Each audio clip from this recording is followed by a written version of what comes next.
logotipos y las leyes de Gestalt. Las leyes de Gestalt aplicadas a logotipos.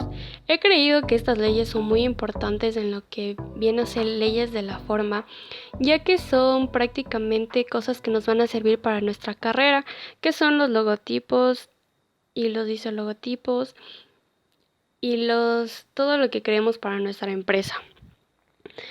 Vamos a reflejar las 6 leyes principales de Gestalt, relacionándolas con diseños de logotipos. Aunque nos centremos en estas 6, hay más leyes y algunas las encontrarás con diferentes nomenclaturas.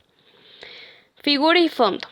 Esta ley analiza la tendencia de separar la figura de una imagen y su fondo. La figura y el fondo no son estáticos, sino que pueden intercambiar sus papeles, y el fondo puede convertirse en la figura y la figura en el fondo. Eso sí, nunca podremos ver las dos a la vez. Cuando más básicas sean las figuras que aparecen, más sencillo será el intercambio entre figura y fondo. Este recurso fue enormemente explotado por el artista Escher, en cuyos trabajos podemos ver los diferentes usos de la dualidad de escenas. Para ilustrar la ley de figura y fondo a un logotipo, hemos escogido la empresa Spartan Golf Club.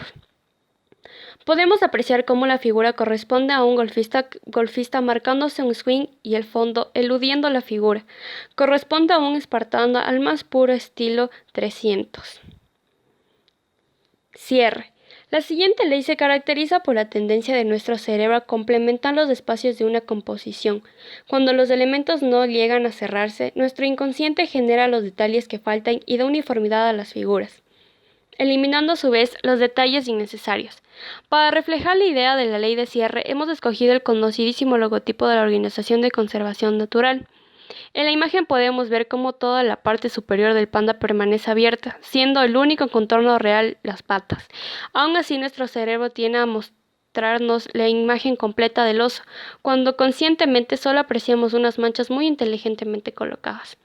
Además del anterior ejemplo, la ley de cierre también se aprecia en el logotipo de Johnny Walker, paseando para que le baje el whisky antes de entrar a trabajar.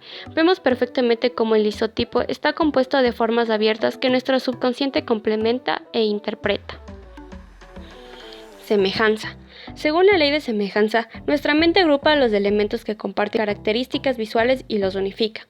La semejanza depende de la forma, el tamaño y el color. Estos elementos similares tienden a ser percibidos como parte del mismo conjunto. Lo podemos ilustrar la ley de semejanza con el antiguo logo de la marca Mulberry. Centrando la atención en el isotipo, vemos que simplemente son formas básicas diseminadas que nosotros asociamos con un árbol. Proximidad. Tenemos tendencia a percibir los objetos y las formas que están cerca de las unas de las otras, como si permanecieran a un mismo grupo. También pasa aunque estos elementos sean de colores y formas diferentes. Nuestro cerebro genera esta asociación para facilitar nuestra percepción de los objetos y crear contornos donde en principio no existen. Para ejemplificar la ley de proximidad, utilizaremos el logo de aire acondicionado de la empresa rusa Airprof. Podemos apreciar el diseño de este logo. Al golpe de vista observamos un copo de nieve, pero no hay ningún contorno que genere esta forma, sino que está creado por otros iconos más pequeños que corresponden a cada una de las 8 áreas de servicio de la empresa. Las formas son diferentes, pero se mimetizan gracias a su proximidad. Continuidad. Los elementos mantienen un patrón o una dirección y tienden a agruparse entre sí. Estas piezas que apuntan en un mismo sentido se perciben de forma continua. Si estos elementos forman líneas curvas o rectas, las percibiríamos como una misma forma. Estos elementos no seguirán la ley de continuidad si no poseen una dirección en común. Lo podemos observar en el logotipo de RACE, Research for Alternative and Clean Energy. Para volver a nuestro lado eco de la mano de estas empresas italianas de energías alternativas. La dirección se aprecia, no solo por cómo están agrupadas las hojas, sino también por la propia forma de las mismas.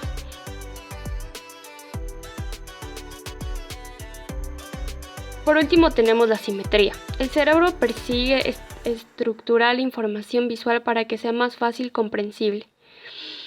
Busca unicidad, estabilidad, orden y simetría. Esta ley de Gestalt pretende que el espectador no pierda tiempo con distracciones del mensaje principal. Por eso, la información será sencilla y equilibrada. Podemos observar la ley de simetría en uno de los iconos más representativos de nuestra historia, el símbolo de la paz. Este icono fue creado por Gerald Holton en 1958. Fue, y sigue siendo, aunque ya no se reconozca por ello, un símbolo de la compañía de desarme nuclear. Apreciamos la simpleza del trazo y los elementos, además del equilibrio que genera la figura del círculo. Las leyes de Gestalt pueden ser muy abarcadas, debido a sus diferentes nombres, acepciones y definiciones, por lo que esperamos haberte aclarado sus principales características, simplificando las representaciones de logotipos e iconos. Antes de irme, les dejaré un video bastante chévere en modo de resumen de todo lo que yo acabo de decir para que puedan apreciar más ejemplos de lo que son estas leyes que dije.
Mi nombre es Ingrid Carvajal y les voy a hablar de las leyes de la Gestalt.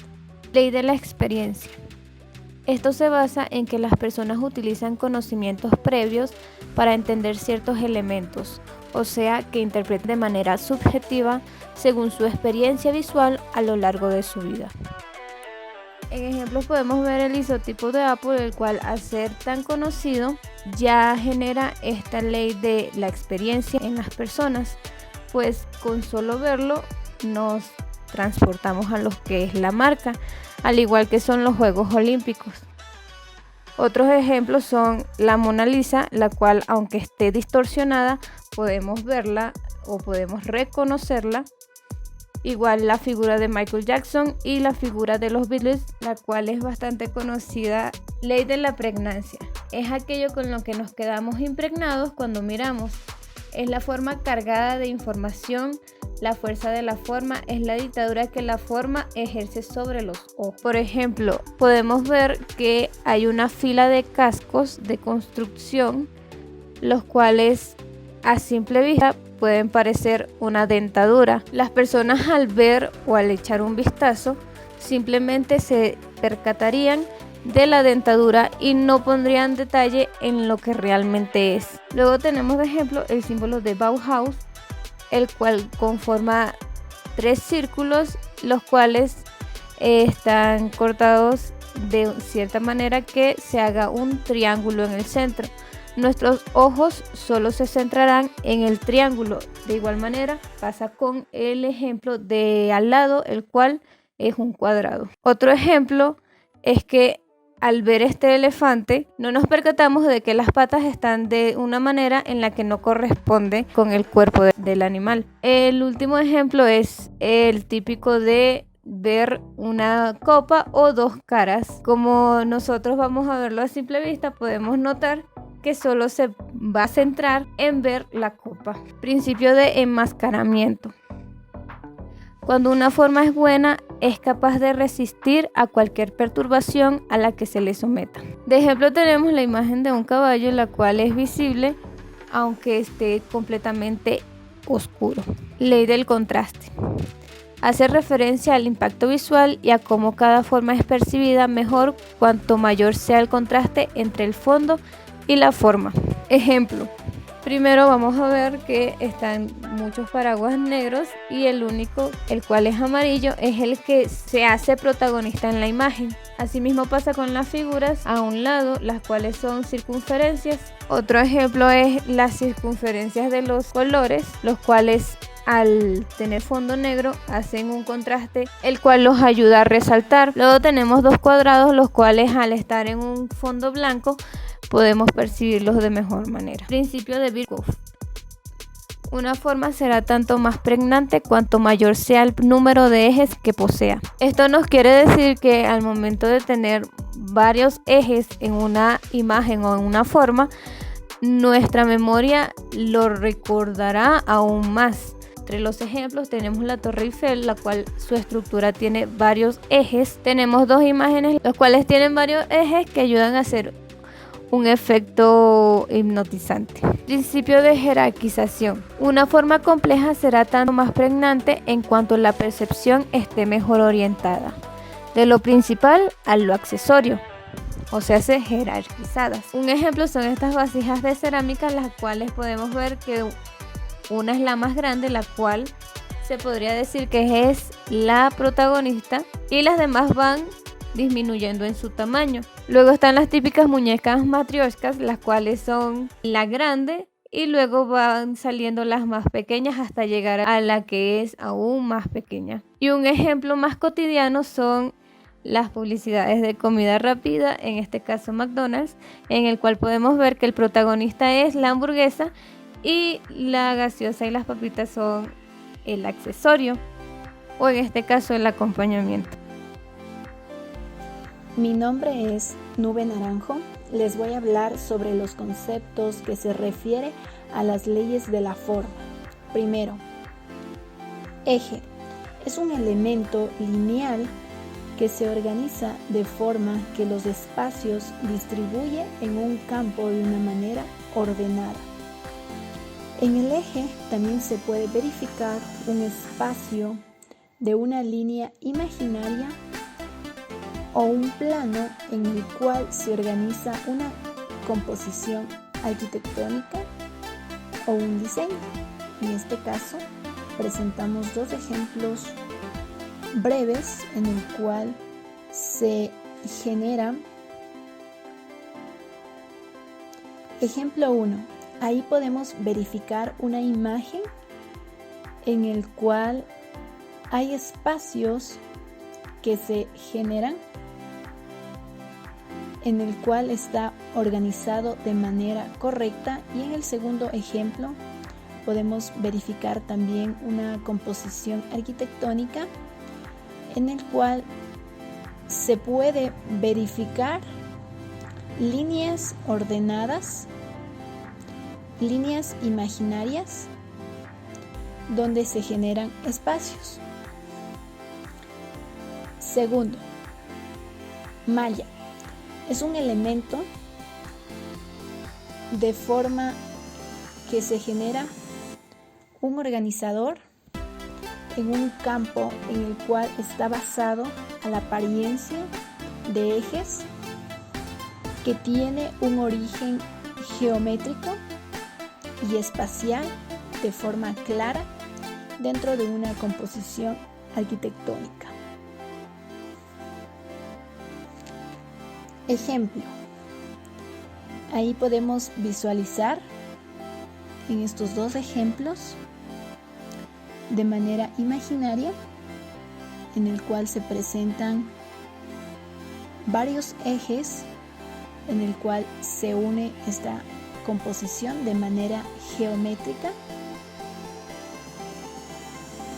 Tercero, Retícula es una malla que regula y contiene las formas creadas y está enmarcada dentro de la malla que le sirve como punto de partida y orden.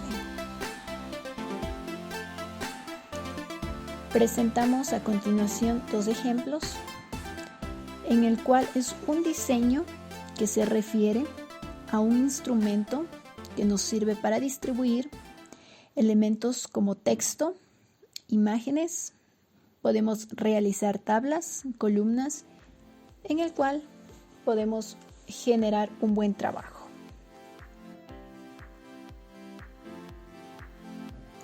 Cuarto, centro. Se refiere a un elemento puntual, ordenado, de forma que se genera una organización espacial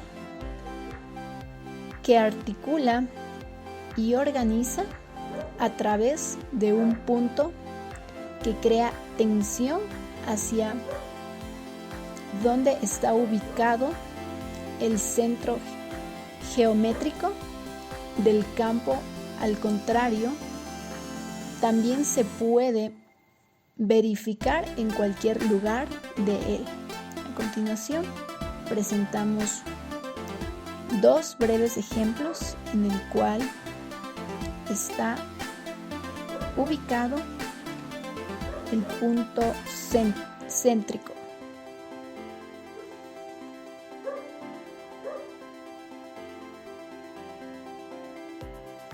Quinto, límite, periferia. Esta está conformada por los espacios y elementos que definen de forma organizada por el centro o un punto de tensión. Podemos aquí verificar dos figuras en el cual sus espacios son de manera organizada, coherente, en el cual está conformada estas figuras. Gracias.